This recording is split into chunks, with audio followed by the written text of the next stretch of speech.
Hello, everybody, and happy Monday. Welcome to Big Blue Kickoff Live, presented by Cadillac, the official luxury vehicle of the Giants. I am John Schmeelk, joined by Paul Dottino. We're taking your calls at 201-939-4513 here in the Giants podcast studio, presented by Hackensack. Bringing health, keep getting better. Mr. Dottino, how are you, buddy? Good morning, John. I'm doing okay. A little humid out this morning. As opposed to the last couple of days, which were drier. And, of course, the players, they love to practice in humidity. Yeah, back on the practice field today. Giants had a short practice yesterday. We're now in regular season media rules, so we're not out there watching every practice. Just keep that in mind as we're moving forward here. As the Giants now begin to try to take their final steps in Paul setting their 53-man roster, the deadline for getting your team down to 53 men is Tuesday at 4 o'clock. The Giants have already done some work in that regard. They released Kayvon Wallace. They put TJ Moore in injured reserve. And then last Friday, you guys already had the 8 players that they decided to let go. I will give you those guys again right now, just so fans, if they might have missed it or are aware of it.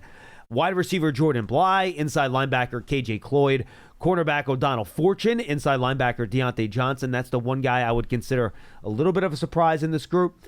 Jimmy Morrissey, the center, Zach Pascal, the wide receiver, Montrell Washington, the wide receiver, and then Jason Williams, the offensive lineman. And usually when you release guys this early, those guys are usually not brought back on the practice squad. That's why they're released early in the process. You want to give them a chance to catch on with another roster as you move forward here. So those are the guys that were let go, Paul. And so now you're looking at probably around 80 or so guys left to pare down to 53. And then, of course, you have the 18-man practice squad that you can, 16-man practice squad, and then 17 with Jude McAtomney that you can put together once you get that 53-man roster set. Yeah, 27 more guys need to be dealt with, and Brian Daboll said this morning that he would not be making any more roster moves today. They will wait until tomorrow. So you don't have to keep hitting refresh on your computer screen or on your app or on your cell phone, whatever it is that you're using. The Giants are not expecting to do anything this afternoon. All right, so we usually do this routine every year, Paul. We put together our 53-man roster and what we think it's going to look like. We're always a few players off. There's always some surprises, but this is where both of us have landed. So, want to roll through this here? You ready? Yeah, well, let's go. Oh, we should mention the other NFC East. Oh, yes. Paul was very disappointed today because, as we talked about last week, Paul was counting on trying to get some help from another NFC East team, but as usual, it doesn't work out that way. No. As Terry McLaurin signs a 3-year contract extension with the Commanders, reportedly worth around $96 million, which means I think the McLaurin side won. He was looking for 30 plus. That's in the DK Metcalf area now. We haven't seen what the guaranteed money is, how much of that is incentive based. Right. So always be leery of that first set of numbers that comes out. Usually that will come from the agent. Yes. So it will be inflated to the max it possibly can. No doubt. So we'll have to see what that ends up looking like when those final numbers come out. But obviously, for the Giants, they play the Commanders in Week 1. You'd much rather have not had Terry McLaurin on the field, but it looks like he will be. And now all eyes turn to Micah Parsons and Trey Hendrickson as the 2 other big-time players that are left unsigned here heading into the regular season. You know, it used to be that... And by the way, I should not say unsigned. 2 players that have not got extended. Correct. Heading into the regular season. Both the players are under contract. I want to make sure I have those facts right. Yes, they are hold-ins, as the new nomenclature has been developed over the years. Yeah, which, by the way, is going to end very quickly because once you start missing regular season games, you start losing money. And that's when negotiations tend to change a little bit. So see how that goes when you get into the regular season. You know, it used to be years ago, you'd have a couple of days to make your cuts after the final preseason game, and then all of a sudden, before you knew it, you had a game the following weekend, and Week 1 was upon you. That's not the case anymore. And so, you know, McLaurin signing today gives him a full 2 weeks to prepare to be in uniform for the Giants. I would expect that there's no way he's going to miss that game, John. I don't know what kind of shape he's going to be in. That is still to be determined, but he will suit up, I'm sure, Week 1. Yeah. I mean, and that's what makes this schedule, the way it's now developed over the years, a little bit different than in years past when guys held out And, they were trying to squeeze and trying to get more money out of a team. And then all of a sudden, if they came in at the very last minute, well, you didn't have a whole lot of time before that first game to prepare. Well, now they got 2 full weeks. And so if Parsons comes in, relatively quickly, he'll have plenty of time to get ready for the Giants in week 2. Remember, he is dealing with a back injury right now. So we'll see. But did you see that note yesterday? I did not. He's apparently doing all of the other cardio and the weights and everything else that he's doing. Yeah. The comment that I saw said he's done everything but get on the field to make sure that he is physically as ready as possible for week 1. So where his mindset is. He's not planning to miss. He's not. No, I think everyone expects him to play week 1. Yeah. You can't just start giving away $1 million a game, which is pretty much what it would be. And think about it, too. So, who are they playing? It's Philadelphia and the Giants. National TV against the Eagles. You don't think he wants to be on the field for that? Come on. And by the way, it is important to note, though, I feel like that needs to start getting moving quickly for Dallas because, remember, that's a Thursday game. So that's a short week for them in week 1. It does create a little bit of a dilemma there. It becomes a little bit tougher. You don't want his first time if you're the Cowboys, you don't want his first time on the field on Monday of next week because then that's only 3 days to the game. That is true. That gets a little fishy. So if there's going to be some movement there and he's going to get on the field, I would imagine next few days, that's when we should start seeing that movement so we can get ready for so week too. 1. Anyway, I don't want to bore Giant fans with Cowboys stuff. You brought that up. That was not my fault. I'm sorry, but it is division-related news. And Giant opponents in the first 2 weeks. Yes. No. It's definitely appropriate. All right, you ready to go? Let's go. All right, so this is, again, what we think is going to happen with the 53-man rosters. We don't have any information. Oh, this is my 53. This is our guess of what it's going to look like, okay? I have 25, 25, and 3. I have 26, 24, and 3. And that's usually the case. And I struggled with my last 2 spots. So we'll see how this goes. Or last spot specifically. All right. We both have 3 quarterbacks, Paul? Yes. Russell Wilson, Jameis Winston, Jackson Dart. Yes. Now, there is an asterisk on this. There is a possibility. And we kind of informally mentioned this morning to each other. I don't think the Giants will take 4 quarterbacks into their first regular season game. But if they really believe that they've got something brewing with a team in terms of a trade for a quarterback, they could, in theory, keep 4 tomorrow, wait a day or 2, and then see if somebody decides to fall all over themselves and make an offer for one of their quarterbacks. I will say this, too. I don't think that will happen, but it's possible. Art Stapleton made this point on Twitter the other day, and fans got all over him. But I think there was a point there to be made. Every week, you have 7 players that are inactive for each game. Yes. So of the 53 guys on your roster, 7 do not get a jersey on game day. Correct. Now, you might get to a point sometime in the season where you have enough guys that are banged up where you're only scratching 1 or 2 healthy guys. That might happen. But if you want to keep 4 quarterbacks, and Brian Dable did not shut the door on that today when he was asked that by the media, it theoretically could not impact your game day roster if that 4th quarterback is just one of the guys that don't get a jersey. Right. Heck, you can keep 4. You can. It's just very seldomly done. Well, if you do it, you're also giving up a slot at another positional room that you may not be able to afford. Correct. Also true. Which is why, to me, the only way it makes sense, I would not see them keeping 4 during the season, John. Let me make that clear. I still don't think there's any way that happens. But I do think there is a small possibility that they could take a gamble, wait 2 days if they think they've got a trade brewing and they're trying to squeeze something out of somebody. Now, that means you're risking exposing somebody else that you really don't want to expose to waivers.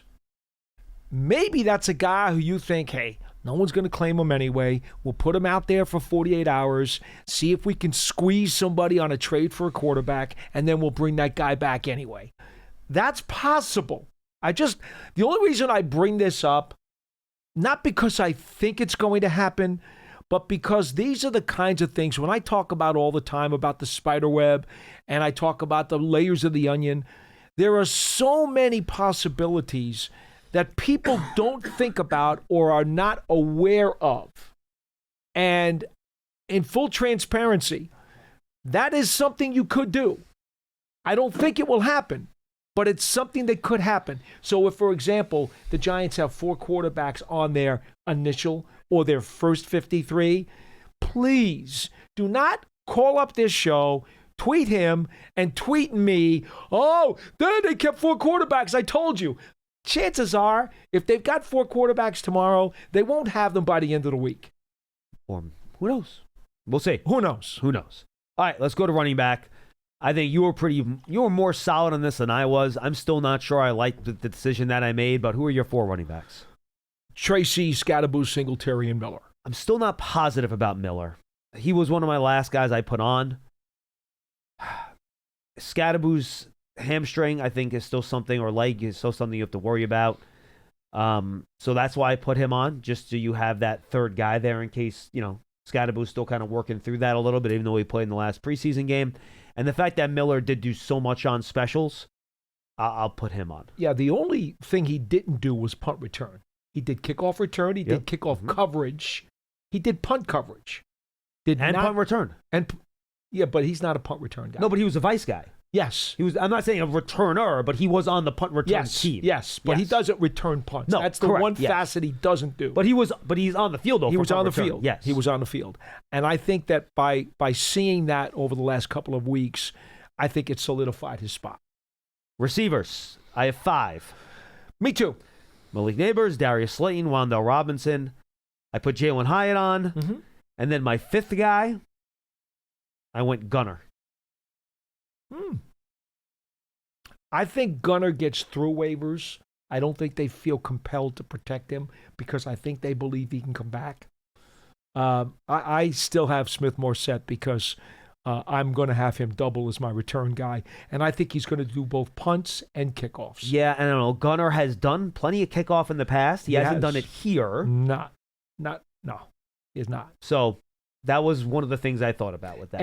And the reason, again, that I lean more this way, because we've heard nonstop for the last month and a half about how there will be more kickoff returns in play this year. Now that the 35-yard line touchback comes out, that's a good point. I think the kickoff return is now taking on a little more importance. Fair enough. All right, let's go to tight ends. I kept 4 here. I went 3. This is why I have 26 on offense. There you go. So Theo Johnson, Daniel Bellinger, Chris Manhertz. Yeah. Guys, trust me, those are easy calls. Do Yes. not try to release one of those 3 guys. It's not going to happen. I could not release Thomas Fidone. Sorry, couldn't do it. I get it. Quite frankly, Dulcich had a really nice preseason too. No, that was if you put them in a vacuum, I think it's a coin flip. There might even be an advantage Dulcich, but I'll take the guy that I have rookie control over for X number of years. Sure. And again, let's talk about the possibility that a guy will get claimed. Dulcich has been in the league before. He's had some experience. He's done some things. He probably gets claimed before Fidone does, because Fidone had an injury-filled collegiate career, and he was a 7th-round draft choice. Think of this. 31 other teams passed on him 6.5 times. No. So he probably gets through, but I understand. All right, let's go over to the offensive line. I kept 10. So did I. All right, so you have your 5 nominal starters: Andrew Thomas, John Runyon, JMS, Greg Van Roten, Jermaine Illuminor. Then I have James Hudson, Marcus Bowe, Evan Neal, Josh Azudu, Aaron Stinney. I did go back and forth a little bit, because remember, Azudu didn't play in the last game, so I don't know if there's a health issue there. I went back and forth on Azudu and Forsythe, but Azudu's versatility playing guard and tackle is what made me lean towards him. Now, isn't that interesting? Those were the 2 that you fought against, and I was fighting between Forsythe and Stinney. The problem is that I felt like they needed another backup guard. And that's why I went with Stinney.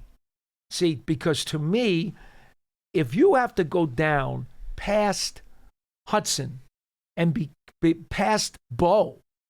I mean, to me, Azudu is the fifth tackle. I agree with that. Okay? Well, if I'm keeping Forsyth, he's no better than the fifth tackle.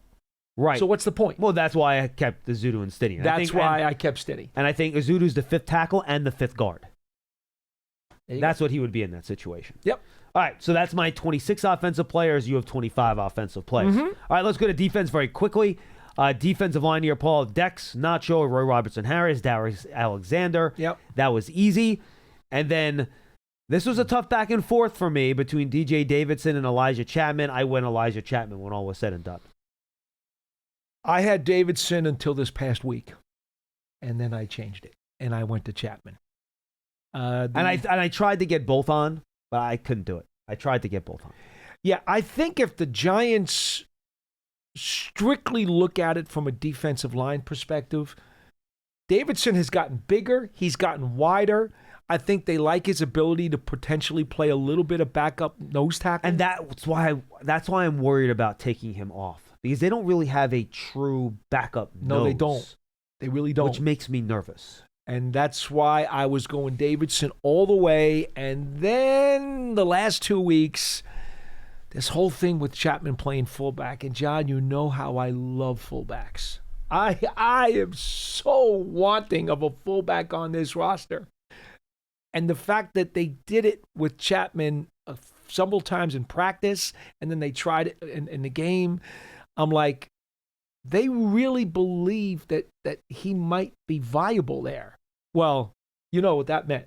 Oh, Dottino's got to have a fullback, so I'm taking Chapman. That's it. All right, and I agree. That was one of the things that kind of leaned me the other way, too. All right, let's go to the edge spot. Burns, Carter, Thibodeau, Golston, and Trace Ford is my fifth. Yeah, and that's where I have the one different spot here. So you have six. Well, no, actually, here's the problem. I write Golston down as a defensive lineman, and I consider that's fine. Yeah, I'm using different nomenclature, and that's fine. I have Fox. Okay, so you have Fox and Ford. Yeah, interesting. I did it. I did it because I believe that both of those linebackers are very good contributors on special teams in the front lines. Okay, let's go to linebacker. I have Okereke, McFadden, Muasau, Board, and I put Flanagan Foles on. Yeah, that's where I missed. I don't have Flanagan Foles on here. I had I got four linebackers. I don't have Flanagan Foles on here. His durability during the camp was a problem for me. I totally understand. They seemed to really like him when they brought him in the offseason. I know. So I decided to put him on. But again, Paul, you don't have to make the argument. I get it. Gotta be on the field. I understand. All right, let's go to corner. I have six here. I have six, but I only named five. Because the six guy's Mr. X. Well, he's not on the team. Well, but who's Mr. X before Mr. X shows up? Before Mr. X? Well, let's talk about the five first. I got Adebo, Banks, Flott, Drew Phillips, and then my last two guys, these are two of my last guys on, are Art Green and Nick Jones. Okay. I have Green as making it. And Nick Jones is my X placeholder right now. Okay. Got it. But I think it's coming from somewhere else. And then safety was tough, Paul. I got to be honest with you. I would have put Lane on if he didn't have that injury late last week, and I would have probably maybe Nick Jones wouldn't have gone on or Flanagan Foles wouldn't have gotten on. But with Lane getting hurt, there was no one else that I thought played well enough in the summer for me to put on. Yep. So I just went with three for now. And again, I think that might be an ad at some point before the regular season opener. Holland, Belton, Newbin. My X spot, it's coming from elsewhere. I'm going to put Page on there for now, but he's coming off. Okay. And then three special teamers, Gano, Gillen, and Kreider. We're pretty much in step on this. Yeah, we only got a few different. And I think, again, who the kick returner is, you had Morissette, I had Gunner. Who the final offensive lineman is. Do you keep four running backs, four tight ends? And then the defensive back room. Those are the kind of areas where I think, and then maybe the back end of the defensive line room too, the area where you can have some debate and questions. Now, isn't it strange, no matter how many times we twisted and turned on this, John, I want to say, a month, 2 months ago, we were talking about, well, if you're going to do 4 running backs, you can't do 4 tight ends and vice versa. I did it anyway. And that's exactly how it played out for us, isn't it? I put 4 of both.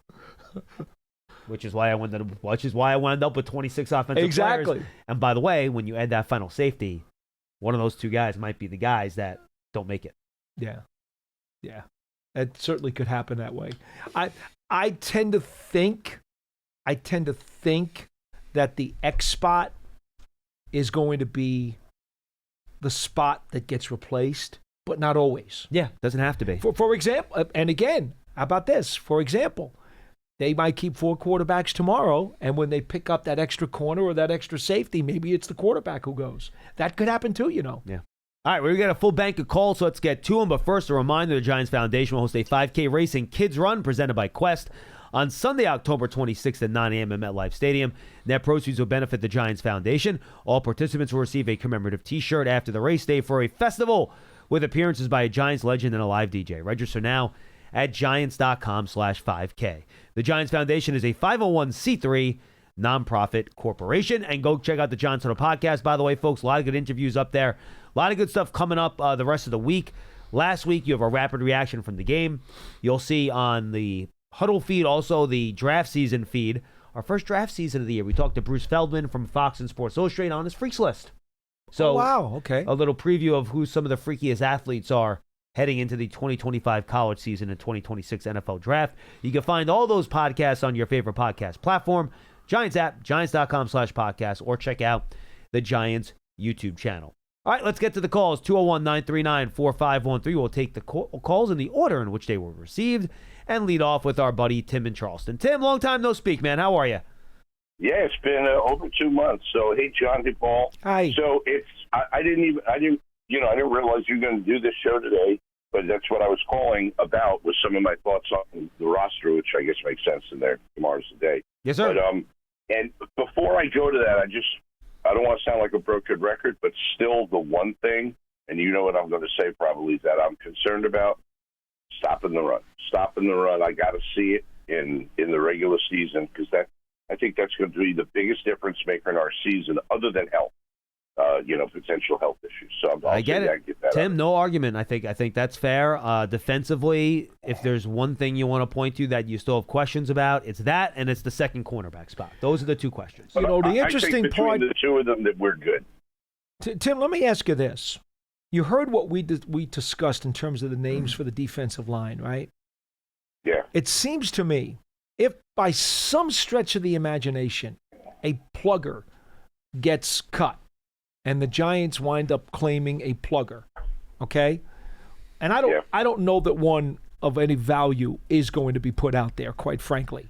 But if there were to be one, where does it come from? Whose spot on that defensive line is going to go away?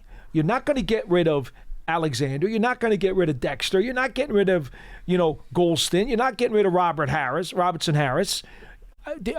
Is it going to be Chapman? If Chapman makes this team, does he become the sacrificial lamb? And then all of a sudden, that fullback thing goes away because you had to cut the kid? I don't know where it comes from. Well, I'll jump to that because I agreed with John on 26 and 24. So, and our picks were almost spot on with a couple of differences. I'd just like to ask a couple of questions on. Yeah, please. One thing, what happened to Ledbetter on the D line? Did he get hurt or something? Or? No, he's not active enough. He's played. He's a little smaller than I thought he would be, seeing him in person. And Tim, he just hasn't made plays in the preseason or really a ton of plays in practice. So that's why he didn't do it for me. But look, if they decide to go with a veteran that they can rely on for the final defensive line spot, I would not be blown away by that. Tim, I'm going to tell you something. Never mind Ledbetter. My biggest disappointment on that line is Jordan Riley. The talent, the size, the ability. Dre Patterson, the defensive line coach, really likes his ability and his toolbox. He just can't consistently put it together. And he was so quiet during this entire offseason, he can't make the team for me. But then again, maybe that wouldn't surprise anybody out in Oregon because, John, he wasn't a full-time player out there either. And he certainly had the body to do it. So, but to go back to your question, your direct question, Paul, on the defensive line, I had 6, but I didn't realize Ledbetter had underperformed, so I had him in there. But taking him out, that would get me back down to 5. But I had a +1 on there, or an X as you call him, Paul, and that was Chapman. And the only reason I have him there is because I do feel like Chapman, if they waive him, will not get claimed. I feel like we can get him back on the practice squad and then let the chips fall where they may and bring him, although I would miss him in the fullback spot more than I would miss him on the D-line. Well, I would say this too, so Tim. Remember, only about 30 to 35 players get claimed off waivers every year. So Right. I think it doesn't happen as often as I think a lot of people fear. I think you have to be a little careful running scared from that. I think it is part of the equation. I mentioned the Giants Little podcast. I talked to Rand Carthon, the former Titans GM. He interviewed here for the Giants GM spot when Joe Shin got the job. And the first 10 minutes or so is how you figure out a way to, put the 53 men together. And he did tell me, look, you try to figure out what guys are easier to sneak onto the practice squad than the others. So sometimes you may not even keep your best 53. Right. You keep the 53 that knowing it's almost trying to keep your best 69, right? Because you got your 53 plus a 16 on the practice squad, and then that will sometimes adjust what your 53 looks like. Yeah, and because there's almost 1,000 guys who are going to get cut. Yep. And I figured there would be about 50. I didn't know what the historical numbers were. I figured an average of like 1.5 a team, no more than 2. So that's a real small percentage. But going back to one thing that I only had 9 offensive linemen, although I kind of wanted to keep 10. So I didn't have Stinney on there, but you guys have seen him more, so you know better. Well, Tim, honestly, just real quick, do you know what kind of pushed me over the edge with Stinney? The fact he played, I think, fewer snaps than any other offensive lineman in the third preseason game. They got him out of there very quickly, and usually that might be a signal that he's going to be on the roster. Yeah, you don't want to see him get hurt taking extra snaps in that game. On defense, I was all exactly lined up with you guys, except I was not aware really of Flanagan Foles, so I had 4 linebackers rather than 5. But I want to go back to one thing, and this is where I'm going out on a limb. On the tight ends, and I had us keeping 4, but I mean, just off his preseason performance, it's hard to pass up on Dulcich. I get it. Or Dulcich. And one thing I was thinking is, if you kept 10 offensive linemen, do you have to keep Manhurts? Isn't he a guy that could clear waivers you could bring back on the practice squad? I can tell you, just Tim, real quick, Chris Manhurts, as long as Brian Dable is here, Chris Manhurts is going to have a spot on this roster. He loves Chris Manhurts. And then I did take Olszewski over Smith-Marset just because I felt Smith-Marset just gave us the return game and not much else. And Olszewski looked so good in the spring that I felt like if we cut him, he might get claimed by a team that needs a guy who can play special teams to be a backup wideout. So, hey guys, thanks for all the time. No, thanks, Tim. I'm looking forward to seeing what they do tomorrow, and I'll talk to you again before the season starts. Appreciate it. That's the other thing, Paul, and maybe I factored too much of this into my answer. Gunner's actually been a really good receiver since they brought him back this summer. He's caught everything. And he gets open. Yeah. I am putting part of my equation together with the fact that when he was out there, and then last year he went to IR, and then he got healthy, and nobody wanted him in the offseason. No, that's fair. That's true. He sat there until the end of July. And it wasn't until Ford Wheaton got hurt that the Giants were able to call him and say, hey, can you come back in? That's a good point. Nobody brought him in. Yeah, the other issue with him, too, you look at his injury history. He's a smaller guy. He's gotten beaten up. He has up. trouble staying healthy. So that might be a part of the equation, too, right? Again, I just feel like I like him. I just think he passes through. The whole, tough, smart, dependable. He checks every one of those boxes. Well, when he's not hurt. Well, yes, correct. Well, dependable in terms of doing what you need him to do when he's on the field. But you're right. Yeah. You can argue not dependable because he's not always on the field. And the other thing too, the tough thing with Smith-Marset compared to Olszewski is that they're totally different body types. Also, it's not like that's an even playing field, and they're both the same type of automobile. They are different style players. I mean, Olszewski, you can put him in the slot. you're not going to put Smith Marset in the slot. You're not going to do that. He's more of a taller, lanky, more speedier kind of guy. Yeah, and he did not do much as a receiver over the course of the summer. Not a lot, but you know what? When they threw him the ball, he usually caught it. No, he did a nicer job at receiver than I thought most people would have expected. I would say Gunnar had maybe 2 times as many catches as Amir Smith Marset did. Could have been. By the time you added him up, could have been. And he was here for, what, a week less? You know? Again, though, Gunnar, when he was out there, he'd be in the slot, and a lot of times he was working with the back end. Yep, he was out there with Jameis a lot.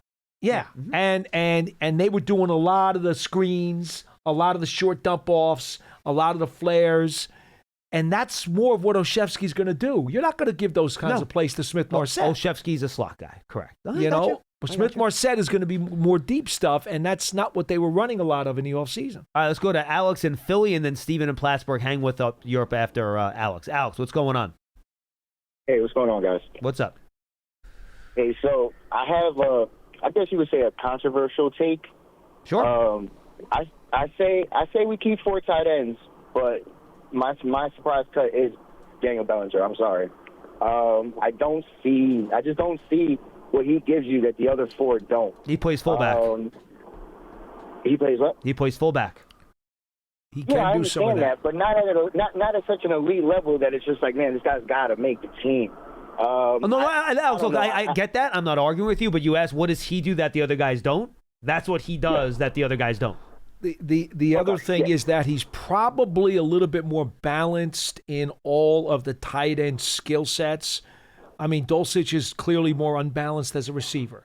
Fedoni's more unbalanced as a receiver. Manhurts is unbalanced as a blocker. Right. I mean, if you look at the balance of the skill set, Bellinger is more of an even balance. Yeah, if you want to have if you were to have a true backup to Theo Johnson, Alex, I think it would be Bellinger because he can do a little bit of everything. I think Paul makes a good point. I don't know. I feel more comfortable. Honestly, I just don't think he gives you anything in the pass game. He's in there at tight end. He does play fullback. He does play fullback decent, but it's not something at tight end that's like it's a problem for other teams or anything like that. I just don't see what he gives us that the other 4 don't, just from watching them this year. And my other controversial take, Evan Neal's got to go. I was doing mine. I kept 9 old linemen, and he doesn't play guard better than Stinney. He's not. I don't think he's a better backup tackle than Forsythe right now either. Alex, I will say this: I don't think Evan Neal as a backup tackle is right now in the cards. I don't think if you're keeping him, that's not why you're keeping him. No. I do not think he's shown enough to be considered as a starter over Van Roten, but I do think I've seen enough where I'm intrigued with his size and physical talent to give him a little bit more of a runway to see how he can continue to develop a guard. That's how I kind of look at it. I understand where you're coming from, but that's kind of where I'm looking at it right now, where I think I've seen enough where I see potential, and I know that's a very dangerous P word in his year 4, and I get why you would be, I'm not buying it and I'm done with it, I understand. But I've seen enough where he's had enough good reps at the spot where I feel like you can maybe still get something there. Yeah. I won't criticize you if on your 53. I always tell people, you can have your 53, but if you're projecting what the Giants are doing, you're going to be 99.9% wrong on Evan Neal because they're keeping him. I think it is about as a small a breadcrumb as possible that he's getting cut. But if you don't want him on your 53, you certainly don't have to have him. It's a controversial take. I don't think he's going to get cut. I don't see it happening. Yeah. But I'm over it. You're absolutely right. I'm over it. I pulled the trigger on it. It's I don't know. He just doesn't move side to side. It doesn't matter what position he's in. He's just not moving side to side. And it's not like he's struggling against starter level. He's struggling against anyone. Just remember one thing, if you will do this for me, as you watch Evan Neal whenever it is that he gets in a game this year. Remember one thing about the Giants' interior line. Runyon is a technique guy. JMS is a technique guy. Van Roten is a technique guy. During the course of the season, if Neal gets in there, watch him on short yardage, watch him on the goal line with his size, his power. He's like their only mauler at guard. That's to it. Paul's point. Yeah. That's it. He's also He is their the only only liability guy as on the well interior when he of this plays. offensive line that has the size, the girth, the power, and the brute force to have a running back go behind him, or for that matter, your quarterback, and push forward for that yard. Don't discount that, because the makeup of the guard room is not exactly huge. Got it. All right, fair enough, Alex. No, I listen. I don't think they're gonna cut him, but it's just that was just my two controversial takes. And last one is Gunner over Marset. I agree with you guys. I think Gunner just gives you a little bit more at receiver. Just if you need him in a pinch, he just gives you a little bit more receiver. You know, he just does, and that's why I would go with him. He does everything else that Marset does as well, but. You know, he can play receiver on the pitch. He's shown that before. Thanks, Alex. Good call, my friend. Appreciate it. And again, guys, controversial takes, we love them. Bring them. We love to talk about it. No, look, we want that, guys. That's why we're here to have the conversation and talk about it. That's what's fun. And by the way, I talked about substitution patterns. And again, Alex is not saying this with the Giants. We're going to do this what he would do. The fact that Bellinger didn't play in that final preseason game should tell you all you need to know about where he stands on the roster. Yeah. It was obvious that both of the coaches who played or coached the game the other night were very protective of the guys they were keeping. Yep. All right, let's go to Steven in Plattsburgh. He's up next. Steven, what's going on, pal? How are you? Good afternoon, gentlemen. Hi. What's up? First-time caller. Thank you. Lifetime Giants fan. Great. This is about for Paul Dottino. I am knocking on the door of 70 years old. And I have a story, I think in 1970, when I went with my father to Jerry Park in Montreal and watched the Pittsburgh Steelers play the Giants in an exhibition with Fran Tarkington and Joe Morrison. Mm-hmm. And Joe Green was with the Steelers, and I believe the quarterback was Terry Hanratty. Oh, wow. Hanratty. Yes, The thing I remember. I remember the most is Ali Sherman was the head coach, and the Giants were not very good. Mm-hmm. And the serenade from the stands was Goodbye, Ali. Yep. Several times all game long. And that's one of my first experiences with the Giants. Well, My happy next birthday to point you is as it comes podcast up. Experts that try to rate these players, I get a kick out of them. The only person I really listen to when Banks and Sims talk to about a player, I have my ear to the TV and I'm listening. I would like to defend Darius Alexander and all of the rest of the NFL draft picks. These guys have no off season. The bowl games run till January. They go to the Combine, they go to the Senior Bowl or the East-West. They have to travel all over the country for their 30 visits. And their pro day. Here comes the draft. It's the end of April. You have rookie camp, you have mini camp, you have OTAs, you have training camp. These guys are basically worn out. Stephen, if I may, I'm going to give you another log to throw on that fire. He's coming up from Toledo. That's a Exactly. Mid-American Conference team. We're not talking about a Power 5 program. So automatically, no matter what the Giants scouts thought of his toolbox, and they obviously had reasons to take him, he's still making a big jump. John, I don't know when the last time is that you saw Toledo. I can't remember. And that's not exactly a killer program. No, he was a guy that needed some refinement. That's for sure. Yeah. Mm-hmm. I'm asking the fans to be patient a little bit. This guy is not going to step right in, just as you said, Paul. And remember, Dexter Lawrence was a bust in some opinions. Well, I don't know who thought that, but coming out of Clemson is a much different scenario than coming out of Toledo. Absolutely. But a couple years in, they were thinking, Dexter, why'd we waste pick 17 on him? True. He's going to be a bust, which, here we go. The last comment I have is Paul Dottino. When I saw the moon balls, I saw you trucking it up the sideline in that game. Yes. I would challenge you to get a hold of Rich Eisen and challenge him in the 40-yard dash after the Combine. Steven. Appreciate the call, my friend. You're terrific. Thank you. The problem is that Paul doesn't run. I'm a power walker. Are we gonna power walk the 40 yards? So it'll be the 40-yard power walk instead of the 40-yard dash. Is that how this is gonna work? I mean, I don't know. And he, by the way, he does it in a suit and shoes, doesn't he? He does. He loafers. I mean, that's pretty tough. That's a built-in handicap right off the bat. It is. That's true. So, all right. I want to hit some YouTube comments here real quick. Go. All right. Neil E., and then we'll get the rest of your calls. Don't worry, Jason. You're coming up next, and we got other guys in. We'll get in as many as we can. Neil E., keep all four quarterbacks.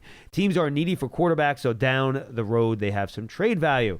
Bruce Lau, keep Jameis, please. Sammy Boy, I'm excited to see Dart play. All right, so those are the quarterback comments. Mm-hmm. I would be, you never say never. You never know how it goes in the NFL, but look, I think they brought Jameis in here with a very specific reason, and I think he will be here for that specific reason. So do I. And again, I don't know when we're next going to see Jackson Dart play football. I think because of his preseason performance, people on the outside that are not up close covering this team or in the building, and I'm by the way, I'm counting most of the beats on this too, because I think most of them pretty much agree with us. I think the outside people think it's going to happen a lot sooner than what reality is going to dictate. So I'll just leave that at that.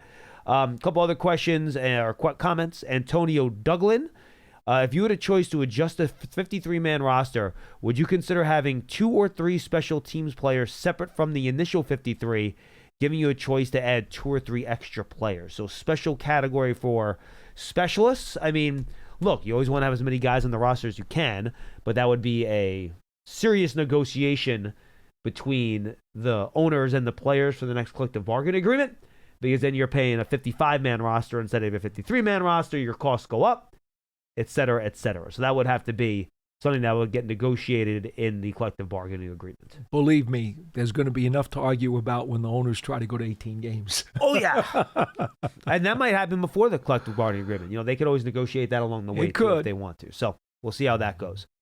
Kyle, what do you think is I'm not going to try this. Vertifuel? But Vertifil? What do you think right there? How would you pronounce that last name? I don't think I even want to try. Exactly. Kyle, what do you think is the biggest difference in depth this season compared to recent years? I would say on the offensive line. I feel much better about the offensive line depth this year than I have in past years. And, of course, the edge depth. I mean, you got so much depth in those 2 spots. That's where I would probably... And running back. Look, we even thought about keeping 4 running backs in years. Yeah. But you have 3 guys that you have to keep because they're legitimately good enough to be NFL back. So I think those are the spots for me that kind of stand out. Yeah, I just think flat out that usually on your 53, and I've talked about this since the latter days of Tom Coughlin, you have 5 or 6 spots when you've got your 53-man roster. You're saying these guys are just guys. They're placeholders. They really don't do much for the team. I don't think that's going to happen tomorrow. When we look at the 53, we're going to have a purpose in mind for every one of the guys. Well, certainly by Wednesday, when the smoke clears and they make any adjustments.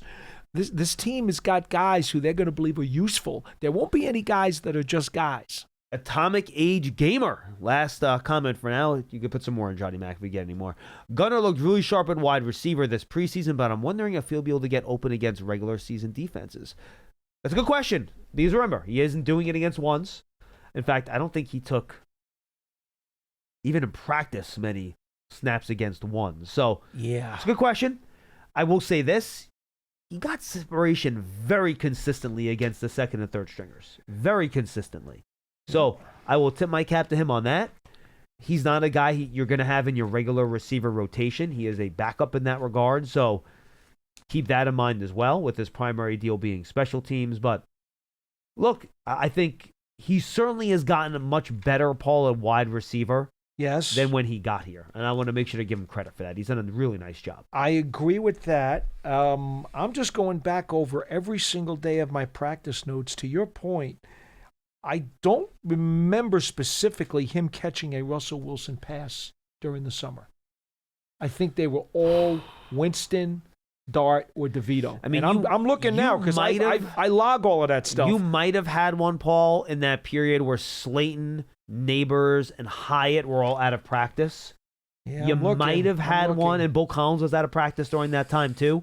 You might have had a play in that area where he caught one or two from Wilson, but it wasn't a lot. I'll keep going. I'll see if I can find it while you go to the next. All right, Jason next comment. in New Haven is up next, and then Mo in New Jersey's after that. Jason, what's going on, pal? How are you? Hey, John and Paul, how you guys doing? We're good. Hi. Good. Thanks for taking my call, fellas. Just a few points. I want to kind of circle back. Now, I know this is probably my 53. I know you said that, Giants are going to do, what they feel is best, of course. But a previous caller made a point that I wanted to bring up in the tight end room. I would like to keep four, but my guy out is Manhurts, and I get it, John. You stated that as long as Dable's here, Manhurts is pretty much, his position is pretty secure. Man, but I just have a hard time with players that have such a, what word do I want to use? Specific role on a team. I don't know. I would hate to lose Fedone, man. I mean, he really has some interesting traits, and it's hard for me to believe that he's going to clear waivers. I think a team would take a chance on him. That's just my opinion, of course. No, Jason, that's fine. I'll just tell you the special Manhurts does things that few tight ends in the league are able to do anymore in terms of being able to block the way he can, whether it's in the run game or being an extra blocker and pass protection on those, long developing play action passes. And I think especially with Russell Wilson back there, who plays astronomically different when unpressured versus pressured, and how he likes to hold the ball. I think you want to have a tight end on the roster that can really help keep that pocket secure. Yeah, I get you, John. I get that point. I just watching Dolchich, watching Fedone, and the question marks we have at the back end rotation of the receiver room, man. It's hard for me in my 53 to cut Fedone or Dolchich. I think those guys enough. We know, of course, Theo's the one. I think on a 5-out, you may see some Theo and Fedone or Theo and Dolchich. Yeah, see, Jason, that's where I disagree with you. This is where I disagree with you. If Fedone or Dolchich make the roster, they will be inactive and not get a jersey on game day. Yeah. Manhurts is going to get a jersey every single game. I definitely believe that, John. I'm on board with that. And by the way, just going through my daily notes for practice, it looks like Dart only had one completion to Olszewski the whole summer. Everything was DeVito. Well, here's one more with Dart as well. That's it. It was all Winston and DeVito. No Russell Wilsons. So not that means a whole lot, but it does go to the point about him running with ones. He really didn't do that. No, he did not do it much. All right, I'll make the last 2 or 3 points real quick, and then to answer, I'll take the answer that's here. Sure. I think I like Art Green and Makari Pace to me. I like them on the roster. They add length, they add height. I like some secondary players to have a little arm length and size, and I think both of them provide that. My next point is the Neal conversation. I think fans are a little tough on him. I thought he didn't play as bad as people are making it seem in the last preseason game. Now, is he going to be Larry Allen? No, not yet. We'll see what the future holds, but no, not right now. But he made some great plays. He had some bad plays, but he had some good plays. So I just think it's just human nature. I feel like when fans make their mind up about a certain play, they just hold on to it. But I didn't think he was as bad as people made it seem. And then my last point about wrestling, you're hearing all the national media, even some fans talk about, just start Jackson, start us. And while he has looked great, don't get me wrong, he's exceeded my expectations as far as a rookie. But I just don't get this whole thing where people are just writing Russell Wilson off. I think he's really going to do well for our offense. His last year in Denver, he put up good numbers. His issue in Denver was a disconnect with Sean Payton. I'm not a Denver fan, so I don't know all the ins and outs of that situation.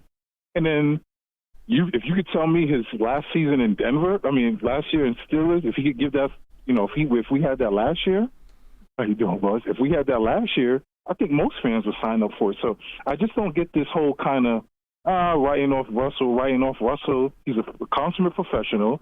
As long as he keeps on task and put some points on the board and don't put us in precarious positions with turnovers, he'll be fine. So I thank you guys for taking my call, and I'll listen off here. Thank you. Appreciate the call. Let me approach the Russell Wilson question this way. Let me push Wilson's performance aside for a minute, because there's a lot of people who are debating how much he has left. If you believe that defenses win championships and the best way to be a competitive team and a potential good team is to build a dominant defense first, well, that's what the Giants have done.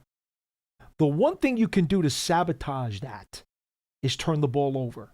Get reckless with the ball, make stupid mistakes, and give the ball away, putting that defense in unenviable positions to where they're beaten up, they're worn down, and they wind up not fulfilling their promise because you have done so much to ruin their chances of success. Would you agree? Yep. Okay. Having said that, what is universally accepted about Russell Wilson? He takes care of the football. That's indisputable. No matter what you think about the gas that's left in his tank, he doesn't make stupid mistakes or carelessly give the ball away. He will take sacks, but he will not give the ball away. Correct. So, having said that, without getting into the Wilson debate specifically, you understand the formula that the Giants will use to try to make themselves in a better position. It makes perfect sense. It really does when you think about it, which, by the way, with all due respect to Jameis Winston, who is such a good guy, and we appreciate everything he's done here, his track record is that he will give the ball away.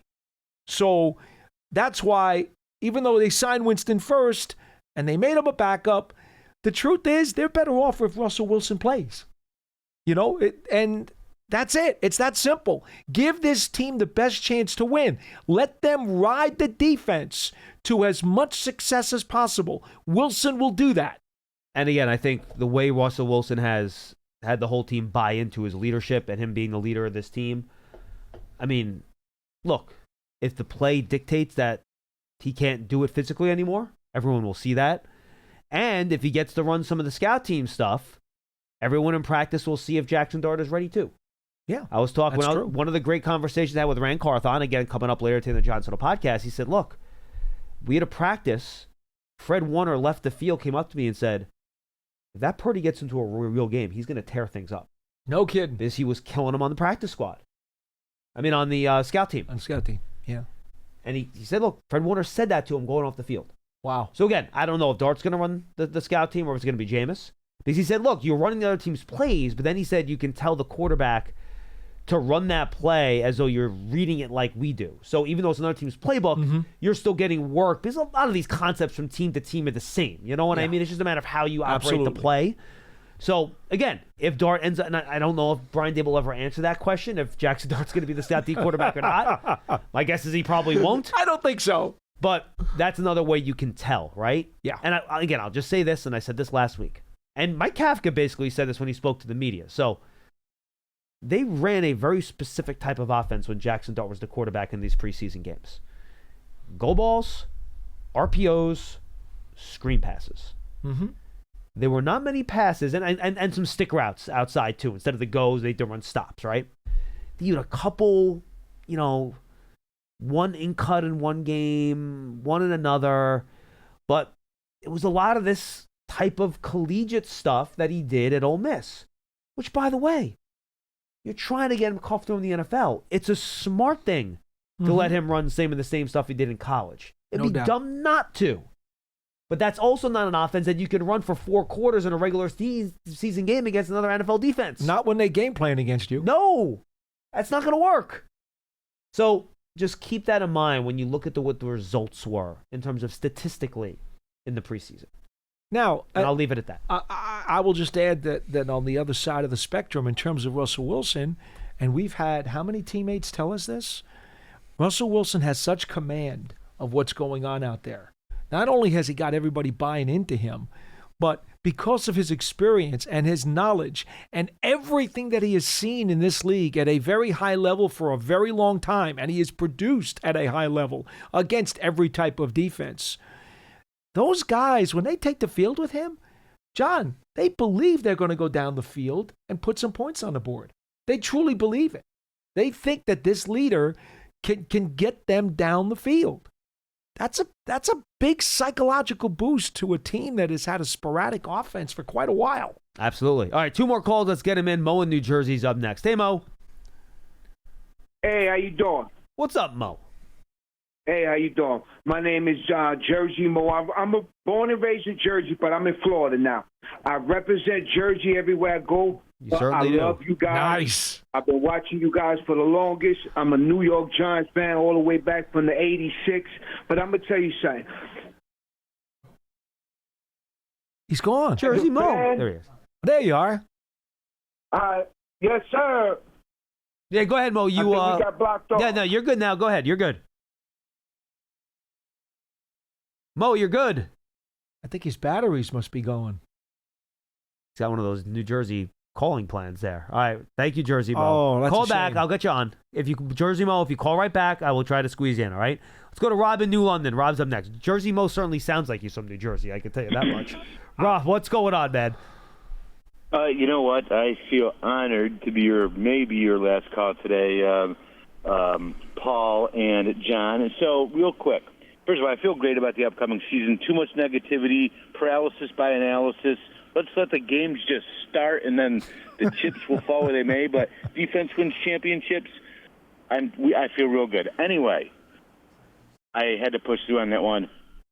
Paul, number one, from a personnel point of view, you remember Brian Williams, the center? Sure. Do you think his eye was if he didn't have that eye injury, was he going to be like a GOAT in your opinion? He was going to be really good. He should have been a Pro Bowl level center, but because of the eye injury, it just derailed his career. Remember when he first got here, Bart Oates was playing center, and he was a Pro Bowl center, so they used Brian Williams at guard initially. And that was the way to get him on the field. How did he hurt his eye again? I'm trying to remember. He got Bernard Holsey, one of our defensive tackles, in a practice, accidentally got his hand caught in his face And what year mask, was that? And that was his socket. What year was that? I want to say 93, 92, something like that. I can't remember exactly what year it was, but Holsey got his finger caught, and it wound up, wrecking his eye socket and stuff. And he had double vision. He had all kinds of surgeries, John. Yeah. Multiple surgeries. Yeah, that was before my time, obviously. I was only but he did make it back. To his credit, he made it back, and he started for this team for another year or two until finally he just wasn't the same. It. He was not the same player. He couldn't be. Yeah, that's too bad. I remember all the that you remember. I'm almost 50. I'll be 50 in less than a month, so that's my day. You know what I mean? So I do remember some accolade, and we haven't had a really dominant center in a long time.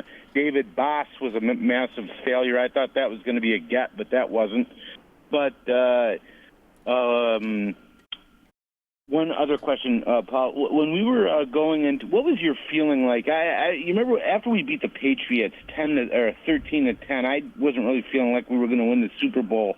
How were you feeling going into that postseason in '90 after when Hostetler was already took control of the team? Well, I was a Sims guy, so to be frank with you, right. I'm not trying to be disrespectful to Jeff Hostetler. But while there were some people who thought that the mobility of Hostetler would provide the Giants with a change-up look offensively, and in fact, it did, because Haas was more mobile. Haas ran around a little bit more, and he created that moving pocket. There were some players who thought that was to the Giants' advantage, and maybe, in fact, it was, because most people looked at the Giants all season. They saw Phil, and they weren't prepared necessarily for Haas. So, but I'm not going to lie to you. At the time, I was really deflated. I was not convinced that Hostetler was going to get them a championship. You know what? I think the teams weren't prepared for the juggernaut defensive game planning, though, because, that Chicago Bears game, that was impenetrable, that defense that they Belichick was a master. Immovable. Yeah. Belichick's game plans against the Bears in the playoffs and then in the Super Bowl against the Bills. Absolutely meticulous, brilliant. That to me, that second title is where Belichick truly started to become like a legendary defensive coordinator. That took him to a whole nother level. Thank you. Thank you for the call, Rob. Definitely. Have a good day. Appreciate it. All right, I will try to squeeze in one more before we say goodbye. Did we lose here. our Florida guy from Jersey? Jersey Mo did not call back. Oh, that's a shame. Sorry, Jersey Mo. If you want to call back tomorrow, get in. All right, let's try to go super quick here, guys. One quick point, and we'll get to both Zamir and Kevin. Zamir's going to lead us off, though. Zamir in Pennsylvania, what's your point? Hey, how you doing? No, just excited and ecstatic for the season this year. You know what I mean? I think this year, like our off season, we really hit on like all keys. And I just had a question. It's like, last year they were saying, we was a quarterback away. Now we got a quarterback, and then now they like, but it's Russell Wilson. I like the Daniel Jones, but I think that he's better. I think Russell Wilson is better than him. So I think we're going to be in a lot of games this year. You know what I mean? Then how everybody think. Everybody think because they look at the schedule, they think that we're going to be trash. I'm not thinking that because I think our defense is going to help us out a whole lot. Well, sir, if the majority of NFL games are decided by one score, as the league is so proud to tell us all the time, better quarterback play can certainly make a big difference. Now, unfortunately, not enough Giants losses were by one score last year. No, that's true. So, look, there's two parts to this. The Giants' defense last year, by the way, did not perform well. They give a lot of points. No. But a lot of that to do with the fact the offense was getting off the field a lot. But it's still ultimately the defense's responsibility. So, a lot of new talent on defense with Paul Adebo, Javon Holland, Abdul Carter. Hopefully you stay healthy. Then offensively, look, the only real change they made was at quarterback. There really were no other big additions elsewhere on the offense. They're bringing back largely the same group of guys. So, yes, the hope is, and I think the belief is, that even though physically Russell Wilson is not the guy he was when he was going to Super Bowls, that, to Paul's point, you're going to have fewer big mistakes, more big plays, and a steady hand at the wheel that's going to do what he's supposed to do. Mm-hmm. And that should elevate the offense a little bit more where you get to the point where, all right, you're playing hopefully with the top 12 defense. Combine that with an offense that is in the middle quartile, or middle third, I should say. Or even at the worst, the third quartile, somewhere in there, between like 20 and 23, something like that. And that'll be enough to win some games and kind of see where we go. Yeah. Final call, Kevin in Arizona. Kevin, what's up? Hey, I just want to make real quick comments. I know you guys are pressed for time. Yes, sir. I wanted to make a couple comments on this preseason. Very excited about the Giants this year. I will say, in watching Alexander, he needs to come off the ball. He might have come, I don't know what he ran to Toledo, but he may have come off, he may have one of them hit and read type defensive guys, but if he comes off the ball and penetrates and gives a blow, he's a big dude. He is going to be very effective for the Giants. No, Kevin, by the way, I think you're right. He needs to get off the ball, snap it a little bit better. You saw that? You're 100% correct. Now, I'm only going to say this. Remember, at Toledo, Mid-American Conference, think about this. That jump is big. Yeah, but getting off the ball is getting off the ball. But he's also not going up against guys who are real great twitch guys in that conference. I know, but just move at the snap. He's got to be better at that. There's no doubt. But I think if he plays better competition over the course of time, you'd like to believe he'll get better. Very astute comment. Kevin, what's your other one? Yes. Yeah, my final comment is, and Paul brought this up about the Steelers in the past, or one of the previous callers did. I grew up in Pittsburgh in my youth. And I remember the 70s. I remember that feeling. And I got to say this honestly, and I'm not trying to make a comparison. Please don't make that assumption. But I get the feeling, when Paul said something about build the defense first, it's exactly what they did in Pittsburgh. They built that defense. Joe Green and those guys were built, Dwight White. And then later on they brought in somebody to complement Lynn Swann with Stallworth, and then the offense came around. But it was defense first that built the Pittsburgh Steelers. And I get this funny feeling, and watching the Giants this year and the energy on the field, that if that's the course they're taking, a powerful defense, and then slowly bring the offense along, and if they can get another guy to complement the wide receiver and you get two threats, I think the Giants are going to be very something to deal with here in the next couple of years. But I see a similarity in the build to the Pittsburgh Steelers of the 70s. That's my feel. Thank you, Kevin. Appreciate the call. And they, of course, had Lynn Swann and Stallworth, right? So two very big wide. Hey, look, I will say this. That was a dynasty. I'm not making steel curtain comparisons here. But I will say this. I do think now the next step for the offense is, A, continue to solidify the offensive line. Okay? Get a dominant guy. You always have to continue to do that. And I think getting a legit high-end number 2 wide receiver. Yeah. Those would be my next two. Look, you did a lot with the defense this offseason. We talked about it. Didn't do a lot with the offense. That, to me, is the next stop for the offense for the Giants. I think the other tiny part here, it's kind of a sidelight and it gets lost. Again, I know for a fact the Giants stress special teams a lot this year. So you build the defense, you let that be the horse that's leading the wagon. Then you supplement and have a really good special teams unit to help tilt the field. And now all of a sudden, yes, your offense can be your third unit. But they got an awful lot of help from the other two. And that makes a big difference. Perfect. All right. One other comment from YouTube. Do you think Jalen Hyatt is at risk of being cut? Both of us have him on our 53. It was not as automatic it was for me the last 2 years. No, it was not. Little Jordan Humphrey made a very good case for me to be on. And I did not bring up his name while I was doing the exercise. I should have. He made a very good case for me to be on that 53-man roster. You know, I thought all off season it was looking really, really good for Hyatt, and then the preseason started. He got hurt. And his inability to stay on the field and then not making plays that could have been made. Yep. To me, that wobbled his tightrope. It really did, John. It wobbled his tightrope, but I have him holding on. And then he also has any chance you pick up Christian Wilkins. Well, Christian Wilkins is not healthy, and that's why nobody has picked him up, which is also why the Raiders let him go. So that has to get resolved first before we can have that conversation. And by the way, the gentleman whose name I absolutely butchered from the YouTube comments tweeted at me, and he gave me the phonetic spelling of the last name. What do you got? Vertife. That was Vertife. There were like U's in there, double L's. This Vertife. That I can do. Thank you, Kyle. I appreciate you sending me that phonetic way to spell the name. If he played sports, his coaches might have called him the V-Man. Yes. Yeah. Anyway, good stuff, guys. Johnny Mac, excellent work. Don't forget, Giants.com/tickets. If you want a season ticket membership or individual tickets, go check it out. And, of course, Giants TV. It's the app where you can get all our Giants media coverage, including these shows. You can find it on any of your smart TVs, your iPad, Google, Android, Apple Store, all that stuff. Make sure you go check it out. That's all the time we have for Big Blue Kickoff Live, presented by Cadillac, the official luxury vehicle of the Giants, from the Hackensack Marina Hill podcast studio. Keep getting better. For Paul Dottino, I'm John Schmeelk.